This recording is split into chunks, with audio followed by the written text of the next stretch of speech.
Have you ever noticed someone yawns, and suddenly you yawn too? But wait, what if I told you this is not just tiredness, it's actually your brain copying others?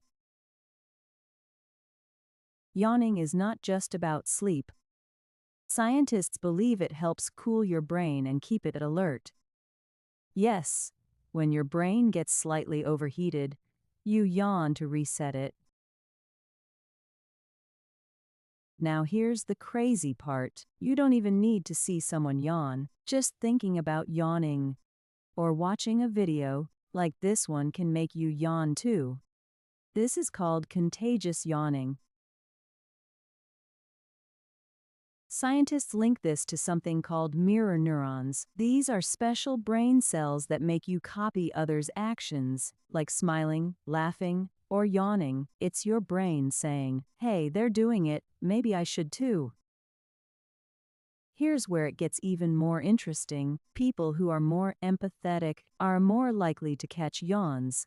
That means, if you yawn when others yawn, humans aren't alone. Dogs also yawn when their owners yawn. Yes, your pet might be copying you too.